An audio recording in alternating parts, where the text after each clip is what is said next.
کپڑے کا کوئی حصہ ناپاک ہو جائے، مثلا آستین کا کوئی جز ناپاک ہو گیا، یا دامن، کپڑے کا جو دامن ہے اس میں کوئی حصہ ناپاک ہو گیا، ناپاکی خشک ہو گئی۔ اب خشک ہونے کے بعد یہ ذہن میں نہیں آ رہا کہ کون سا حصہ رائٹ سائڈ پہ ناپاک تھا یا لیفٹ سائڈ پہ ناپاک تھا، یہ سمجھ میں نہیں آ رہا، تو ایسی صورت میں پھر کیا کیا جائے گا؟ اس میں تھوڑی سی تفصیل میں آپ کو عرض کرتا ہوں۔ پاک کپڑا مثلا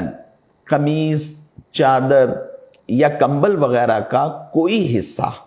مثلا آستین کا کوئی ایک جز ناپاک ہو گیا اور کپڑا خشک ہونے یا نشان مٹ جانے کی وجہ سے اب یہ معلوم نہیں ہو رہا کہ کون سا حصہ پاک اور کون سا ناپاک ہے، اس میں بہتر تو یہ ہے کہ اس پورے ہی حصے کو پاک کر لیا جائے۔ جیسے آستین کا ایک حصہ ناپاک تھا، یہ نہیں یاد آ رہا کہ کون سا ہے، تو پوری ہی آستین کو پاک کر لیں۔ یا کپڑے میں یہ نہیں سمجھ آ رہا کہ ناپاکی کہاں لگی تھی، لیکن یہ پتا ہے کہ لگی تھی، تو پورا ہی کپڑا دھو کر اسے پاک کر لیا جائے۔ ایک تو یہ طریقہ ہے۔ دوسرا طریقہ یہ ہے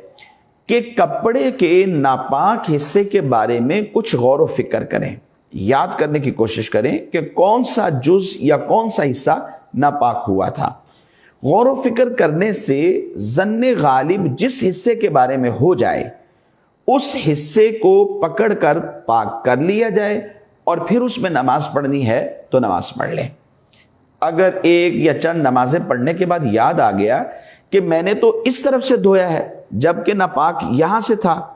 تو ایسی صورت کے اندر اب اسے پاک کر لیا جائے اور غور و فکر کر کے جو نمازیں پڑھی تھی وہ نمازیں ہو جائیں گی۔ اور تیسری اس کی ایک اور صورت یہ ہوتی ہے کہ غور و فکر نہیں کیا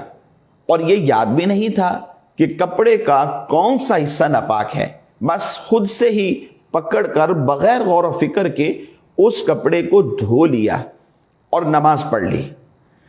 اور بعد میں پتہ چلا کہ جس طرف سے دھویا ہے وہاں سے ناپاک نہیں تھا، دوسری طرف سے ناپاک تھا، تو چونکہ یہ غور و فکر کے بغیر دھویا تھا تو اب اس کو پاک کر لے، اور جو نمازیں اس کے اندر پڑھی ہیں ان نمازوں کا اعادہ بھی کرنا لازم ہوگا۔ فرق آخری دو صورتوں میں صرف یہ ہوا کہ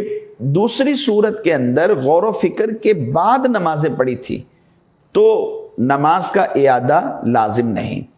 اور تیسری صورت کے اندر غور و فکر نہیں کیا تھا اور دھو کر نماز پڑھ لی، تو ایسی صورت کے اندر نمازوں کا اعادہ بھی لازم ہوگا۔